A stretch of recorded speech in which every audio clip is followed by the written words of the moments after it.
नाज़रीन इकराम, भारतीय defence system को एक बहुत बड़ा धचका पहुंचा है और भारतीय नेवी का एक अहम तरीन जासूसी ड्रोन गिरकर तबाह हो चुका है।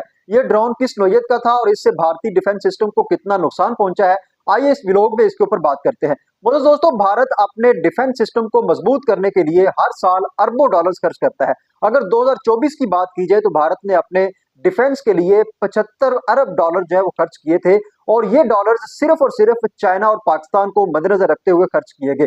भारत अपने डिफेंस सिस्टम को मजबूत करने के लिए अमेरिका की भी मदद लेता है और इसराइल का जो डिफेंस सिस्टम है उससे भी इश्तराक करके भारत अपने डिफेंस सिस्टम को मजबूत करने की कोशिश करता है। लेकिन इस सब के बावजूद भारतीय डिफेंस सिस्टम को मुसलसल नाकामियों का सामना रहता है। एक लेटेस्ट अपडेट के मुताबिक भारतीय नेवी के जेर इस्तेमाल एक जासूसी ड्रोन गिरकर तबाह हो चुका है। यह ड्रोन जासूसी मकासद के लिए इस्तेमाल किया जाना था और ये एक तजर्बाती प्रवास के दौरान गिरकर तबाह हो गया। तो दोस्तों, ये ड्रोन भारतीय डिफेंस सिस्टम के लिए खासी अहमियत रखता था क्योंकि इसको जासूसी मकासद के लिए इस्तेमाल किया जाना था और जासूसी मकासद के लिए ही इसको डिजाइन किया गया था। रिपोर्ट्स के मुताबिक इस ड्रोन को भारत ने इसराइली डिफेंस सिस्टम के साथ इश्तराक करके बनाया था और इसमें बाकायदा तौर पर अमेरिकन जो टेक्नोलॉजी है वो इस्तेमाल हुई थी। और इस जासूसी ड्रोन की कीमत भारतीय रुपयों में 145 करोड़ डॉलर जो है वो बताई जाती है।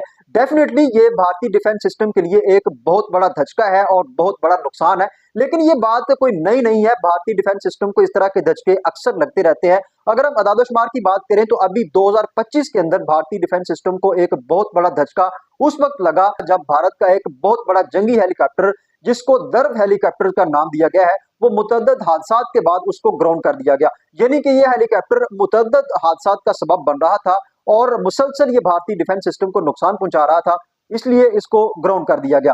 मतलब दोस्तों, भारत की तीनों अफवाज, चाहे वो बहरिया हो, चाहे वो फिजाइया हो या चाहे वो पाक आर्मी हो, ये मुसलसल मुश्किलात का शिकार रहती है। इतना भारी भरकम बजट होने के बावजूद जो भारतीय फौजी हैं वो खुदकुशियां करने पर मजबूर हैं और भारतीय तीनों जो अफवाज हैं उनमें काफी सारे मसाइल मौजूद है। अगर भारतीय नेवी की बात की जाए तो भारतीय नेवी के अक्सर जो जहाज हैं और आबदोजे हैं उनको नुकसान पहुंचता रहता है और वो हादसात का शिकार होती रहती हैं। अगर 2024 के अदादोशुमार की बात की जाए तो लेटेस्ट जो अदादोशुमार है उसके मुताबिक सिर्फ साल 2024 के अंदर भारत की एक आबदोज, जिसका नाम INS एरीघाट बताया जाता है, वो एक हादसे का शिकार हुई और उसको ग्राउंड कर दिया गया। जबकि 2024 के अंदर ही भारत का एक और भारतीय नेवी का एक और जंगी जहाज है जिसका नाम INS ब्रह्मपुत्र बताया जाता है, वो भी अचानक हादसे का शिकार हुआ, अचानक उसमें आग भड़क उठी और इसी वजह से उसको भी ग्राउंड कर दिया गया। तो ये भारतीय नेवी की जो है वो ओवरऑल सूरत हाल है, जिसको मुसलसल हादसात भी पहुंचते रहते हैं और मुसलसल